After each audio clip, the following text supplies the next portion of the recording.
What's up, guys, and welcome on in. Right here today we're going to be taking a look at the second generation Nitrocharge 1.0. This is somewhat of an exclusive as they were just released last week to market. We're going to take a look at these up close, and we're also going to compare them to some previous models of the Nitrocharge. Before we do kick it all off, there's a subscribe button on your screen. If you want to stay updated on all the latest videos, make sure to give that a click. Alright, let's take a look at these up close. There's a lot going on with this boot. It's probably one of the most complex Adidas boots on the market. This is a second generation release. It is still the Nitrocharge 1.0, and we know that because Adidas have labeled it along the energy sling as well as on the heel where you get that large hit. Again, there's a lot going on. This wrist red colorway, the primary component is obviously the energy sling that runs across the midfoot.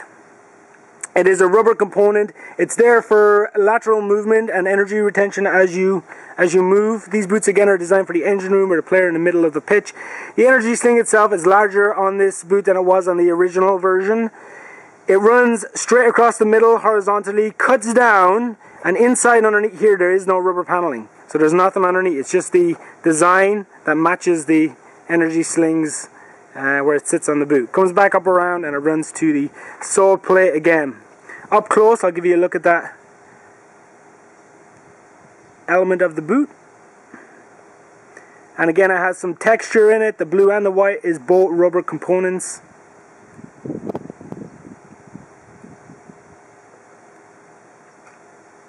If we move to the front of the boot, we'll take a look at this hybrid touch upper. Again, this is the same type of material that was used in the original version. It's a synthetic, but it's got a great feel for touch and control on the ball. This region has been ribbed, so there's like a paneled feel to it. Again, some extra definition. It's going to be useful for touch and control on the ball. And if we move towards the heel, again, you get that mesh material. It's the same type of material as you'll find in a running shoe. It's used on this boot to give some additional comfort as well as some protection, and you can see the protection due to this like ribbed design that runs right around the heel, and that's going to be useful for midfielders who like to get stuck in tackles. And again, it runs to the outside of the boot, and that again is all like a paneled region, so it feels a little bit thicker than the rest of the boot. The tongue, pretty standard tongue. Nice thin design, and it's got this little panel on top that says 1.0 that adds some extra protection across that region. It's going to be useful for shooting the ball and also if you get hit by hefty tackles. Flip the boot over, you get that energy pulse system. It's the same sole plate as we've seen in the original. The energy pulse itself is this zigzag design. It's an elastic material and it's there for a rebound on toe off. This boot isn't very flexible starting out, and I noted that with the original when we tested them and reviewed them, so that's worth noting. That it's going to take a few wears for it to loosen up, but then again it's there for that little bit of extra spring as you pop off, you do toe off. You do have the ability to add your My Coach chip if you have one and you so wish. Really quickly, we're going to bring in two other versions of the Nitrocharge.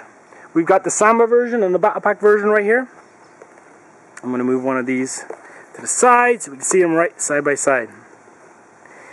Primary difference between the Nitrocharge 1.0 first generation and the second generation is obviously the energy sling. And as you can see, it's larger on the second generation, and it also has a horizontal shape compared to the angle shape that's seen on the other versions, the original versions. The forefoot, again, there's no stitching in this version. You can see on both the Battle Pack and the Samba version that they did have stitching. The Battle Pack version didn't have any mesh in the back. That's important to note.